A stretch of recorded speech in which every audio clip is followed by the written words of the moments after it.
little bit of history, guys.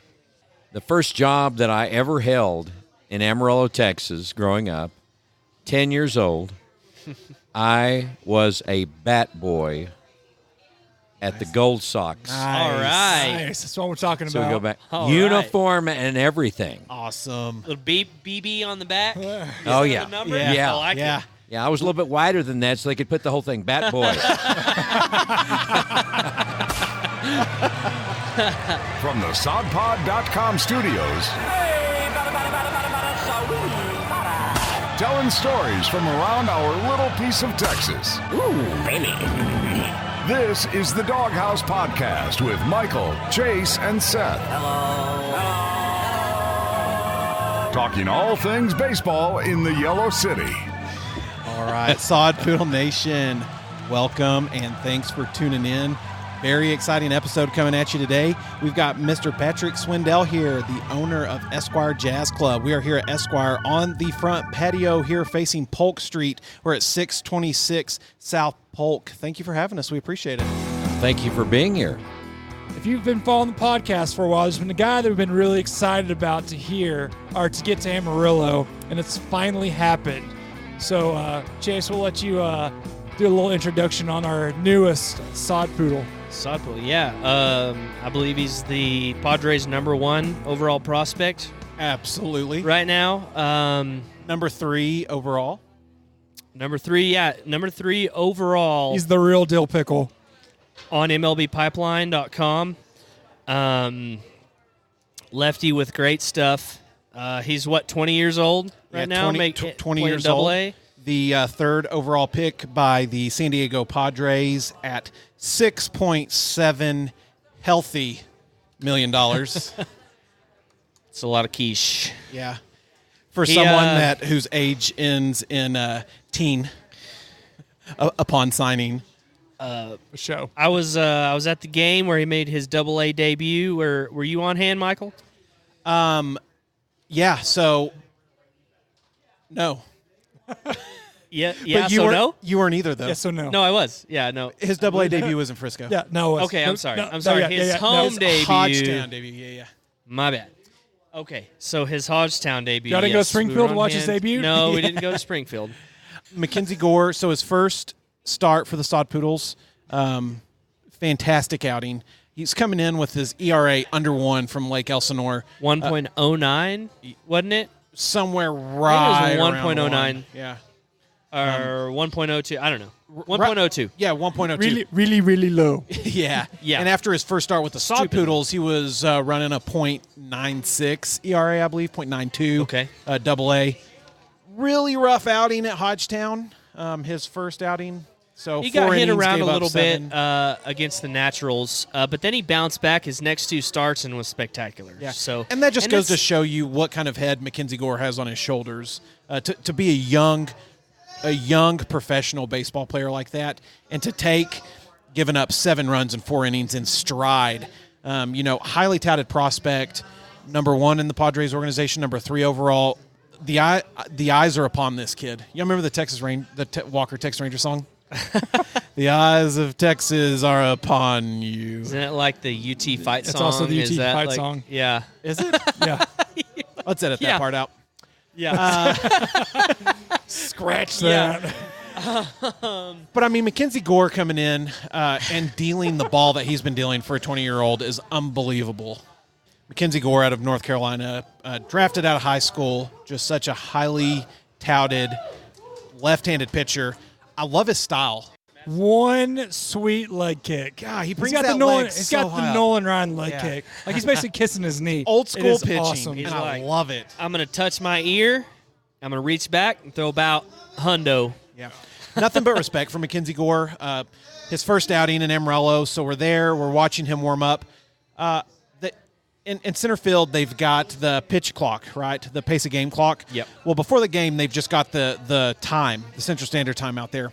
He was out there at like 6:05. No one else was out there. They were still doctoring the field. They were fixing mound, doing dirt work. He's sitting out there warming up. He's got a stopwatch. He's very timed in what he does. he's got an order, he's got a process, and it looks like he was following the same process that he's been doing.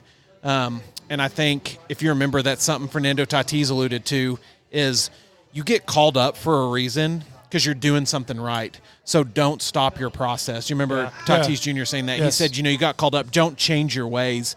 And I think that's something that a young Mackenzie Gore is holding true to. The first one out there in Double-A, 20 years old, warming up, getting ready for the game. Wasn't the debut in Amarillo that he wanted. I know he was just as disappointed as anybody else. But, hey, sun will rise tomorrow. You're going to pitch again. And he's young, and he's got a bright future ahead. I'm calling it right now. We're watching a Cy Young winner. That's Michael's prediction. Yeah, well, his demeanor is awesome. Like, you watch his interview, Maggie, he's all business all the time. Very Chris Paddock-esque. He doesn't have, like, the flair that Chris Paddock has, but, like, when you watch him and you hear him talk, like, you don't think it's 20-year-old. Like, like, this dude means business. You can tell from his delivery, from his habits. Like I said, he's very structured, very precise. It's a little bit of change. Anytime you make a change, you got to do a little bit of an adjustment. I mean, the weather's different here. It's a different atmosphere. He's probably extremely jacked up. You're making the progression at 20 years old. Yeah. Like, there's probably a lot of adrenaline going on, and for all intents and purposes, like, he is absolutely settling down. And he's going to be that pitcher that we've seen. And to think that 2 years ago, not far from this time of year, he was walking across a high school stage getting a diploma. And here he is, So his first outing, he was pitching against Frisco. And there's some big names in Frisco rehabbing from the Texas Rangers. Connor Falifa and another huge name, Mr. Hunter Pence. Mackenzie Gore did what? Strike three. So he struck out some huge names. Hunter Pence was my favorite player growing up. Dude, I loved Hunter Pence. In case anybody didn't know, he started as an Astro. He's a good Astro. Yeah.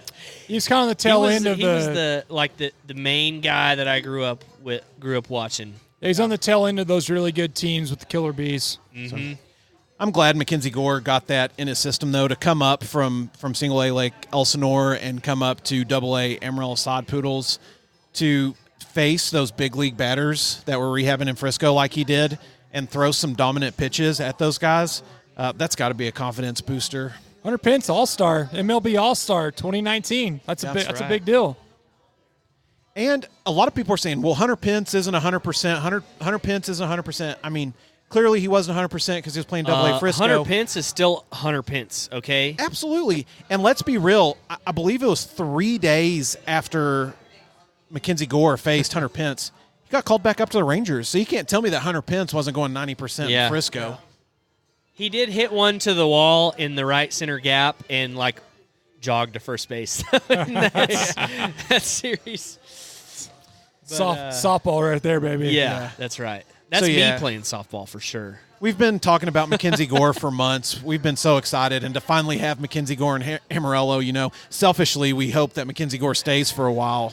Yeah. But that's us being selfish. And what you were alluding to earlier, we get attached to these people. We're watching them come up. But, man, Mackenzie Gore, we wish the best for you, man. And whatever your time here has, we hope that it's good for you. And we want to see you move through the ranks. And like I said, make Michael's dreams come true and get his July 31st, 2019 intuition in line with that Cy Young Award. So let's make it happen. Well, part of getting a player like that moved up here, we're obviously going to lose some players. So the one ace we've had on the team, Adrian Morhone, has now been called up to the big leagues. So, like I said, we get Mackenzie Gore, but we lost one of the top prospects that we had here, but he's now playing for the big leagues, which is awesome to see. Morhone signed as a free agent out of Cuba, signed for a hefty $11 million with the San Diego Padres. It's a nice chunk of spending change. But we also lost Michel Baez. Michel Baez, tall, lanky. I feel like he was underrated coming in. We didn't hear a lot about Michel Baez, but when we saw him on the mound, shut down out of the pen. Yeah, and Chase had talked about it too, seeing him in the bullpen. Baez can throw the heat. He's got some good rotation on the ball. He's got some good pitches in his pocket. Michel Baez and Adrian Morhone going up in the same couple days. I personally thought, again, this is just me speaking, me rambling. I personally thought Morhone and Baez, after some stuff I read, were called up to showcase their talents to be on the trading block and maybe push the Padres push for a Noah Syndergaard or something of that sort. But as today, the 31st panned out, that wasn't the case.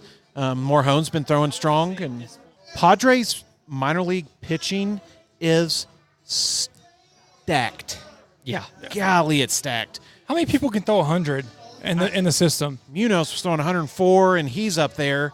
Morhone can deal. Darius Valdez is throwing 100, 101, 102. Michel Baez was up there. We've got some guys throwing the ball, which kind of leads us to our hashtag Padres on Deck, Fort Wayne Tin Caps, that short season A, Joey Cantillo. Is that how you say it? Cantillo? I don't know. It's definitely a Y sign. Double L's a Y sound, so Cantillo. Hombre. We've got Joey Cantillo. I believe he's Hawaiian. Oh, he's Hawaiian? Yeah. Oh, it's Cantillo. Man, see?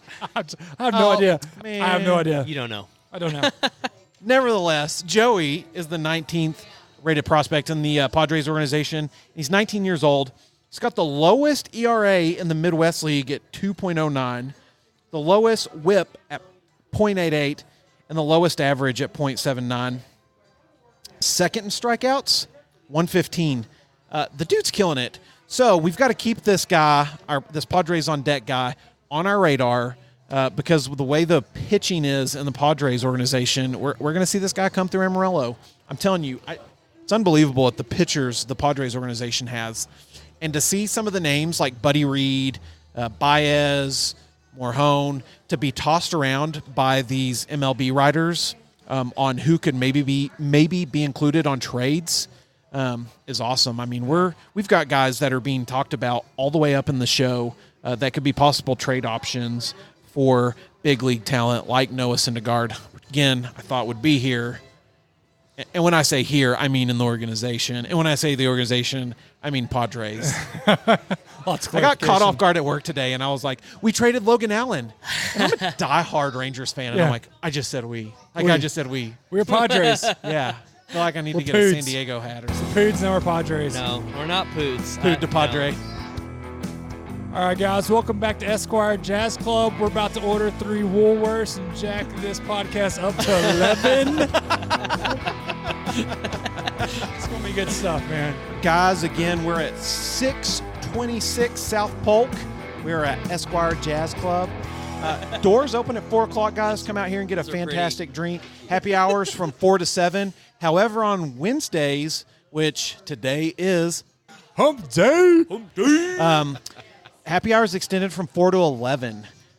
We've got no cover. Is that right, Pat? That is correct. On no cover on Wednesdays or Thursdays, and really only cover on Fridays and Saturdays from 8 to 11. It's kind of been a dream for about 8 years to put a jazz club in Amarillo, Texas, and very proud to say as we sit here today that this is the largest jazz club in Texas. Whoa.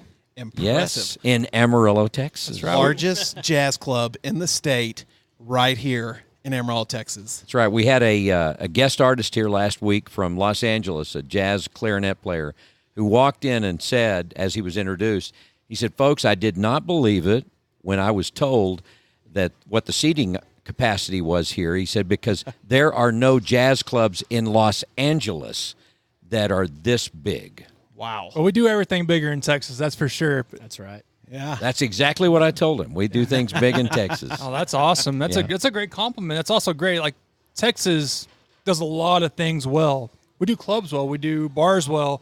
And to have this place sitting in Amarillo, like I said, that is definitely it's definitely worthwhile to come here and see the awesome venue that it's at. Like I said, it's beautiful. It's right here on the corner. It's right across from the new construction. We've been to Six Card. You had the new Crush lit. And this place is just, I mean, this is so nice. It's such a cool vibe when you walk in here, especially, coming in like right after work. Wednesday, all-day happy hour. Welcome back, Sod Poodle Nation. We're here at Esquire Jazz Club in downtown Polk Street. We're going to talk about the trade deadline. Blockbuster trade just happened, It is trade deadline day. This is like Christmas for baseball fans. Taylor Trammell comes from the Reds to the Padres and will be making his debut here in Amarillo. Yeah, he's currently with AA Chattanooga, the AA affiliate of the Cincinnati Reds. He's being assigned to Amarillo, and they're moving to Roscoe up to AAA Chihuahuas. Very excited. 5-tool player, potential all-star someday. Got loads and loads of talent. Couldn't be happier to have him here. He is rated number 30 on the MILB prospect list, and he was rated number 1 on the Reds prospect list. So that means that if all goes well and all goes as planned, when Trammell is here, the Sod Poodles will have 2 individuals that were rated number 1 with 2 big league clubs in their minors. So that'll be Mackenzie Gore and Taylor Trammell. We're talking about MVP. He's actually last year's Futures Game MVP. He stole home. He stole home. But they called him out. They called him out. They called him out. He was safe. Everybody knows there's no replay in the Futures Game. He was safe. That's ridiculous. Okay, before we get into it, because I know Chase knows a lot about this guy, Michael's looked into him, let's talk about the trade. And just, it's a very weird, obviously it's a 3-team trade, so it's weird in nature anyways, but the headliner was Trevor Bauer. Trevor Bauer going to the Reds of all teams, not in contention. Why? Okay, so before the trade deadline came and went, I assumed that they were going to flip him. Do you think the skip was mad at him for that ball toss? Yeah, he said, what the expletive is wrong with you? I'm not a lip reader, but I'm about 99% sure that he said that. And then he pointed towards the dugout like, go to the principal's office. I'll deal with you when I get back. But that's not, like, I think every team that Bauer's been on, has, like, before he's got traded, they're like, we're done with you anyways. Like, he's obviously a head case. He's very opinionated. He's got a lot of different, and you can't. He's got you a can't large blame him. presence on social media. Yeah, like you can't blame him for being himself. But I think a lot of teams are like, we don't even want to deal with you. Yeah. But a grown man throwing a temper tantrum on a mound visit, turning and throwing the ball over the outfield wall. Did you see the second baseman in the video though? He thought he was about to get punched or something. Yeah, he flinched big time. Like so, it's like it's not the first time. It's like a battered puppy. Like he knew it was coming. But then his face when he turned around, was like, did I just see that? I mean, that was the same face I was making when I watched it. I was like, what's going on? Yeah. He's like an immature kid that doesn't know how to harness his feelings, right? Yeah. Trevor Bauer antics aside, Franmil Reyes got sent from the Padres to the Indians. Yasiel Puig, who also had his own little brand of antics the other night, goes to Cleveland as well. And Logan Allen, Padres prospect, goes to the Indians as well. Puig would have probably a pretty decent career in the boxing ring. Yeah. That guy likes to fight. Yeah, it's really funny because they hadn't got to announce to him that he was traded yet, and they got in that big brawl. Like as soon as I think it was Amir Garrett was pitching. Yes. And I know there's some beef just by watching MLB tonight between the Pirates and the Reds. Pirates and the Reds are. I mean, they've had some of the most like historic, major brawls between those two teams. So anytime those two teams get together, I think everybody's just kind of like holding their breath for a big bench clearing brawl. Well, and this year they've been talking. They've been throwing some headshots. The pitchers have been. Yeah. I mean, we're far enough in the season now. We're getting closer and closer to the ever elusive October baseball, and it's becoming evident that there's been some pitches thrown to the upper body of when these two teams are matched up. So I think that everything just kind of came to a head. Well, I didn't see the pitch before that. It wasn't hit by pitch. Amir was the coach is coming out to talk to Amir. I think the benches were just jawing at Garrett. Yeah, the Pirates bench was jawing at Garrett out on the mound. Yeah, Garrett had Garrett was covering his mouth with his glove. The coach was, but he's talking to the coach. So he's talking to his own coach coming out, and he was very animated, like you knew something was going on. But then, like he just turned to look to the opposite dugout and sprinted and was throwing haymakers as he was coming in. He clocked him. Dude, he clocked him. I couldn't see who got it on that first punch because he had a pullover on, and I didn't recognize him. But I mean, so it's either a third base coach or someone came out of the dugout. He almost looked like he was surprised. Like he got served dinner before the game was over. He had a knuckle sandwich. He got smacked, and it was almost like, what did I do? You know. I don't know. But, okay, so this whole story became about because Yasiel got traded, started the fight, And then Yasiel's like in and just brawling left and right. So he's actually a Cleveland Indian at this point, brawling for the Reds, picking up his suspension. Yeah. So, I mean, That trade came with some baggage. yeah. It's not like he came in to kind of protect his own players. Like one of his players starts a fight, he's out in the outfield, and he comes in and is just trying to fight these Pirates players. Like, where does this come from?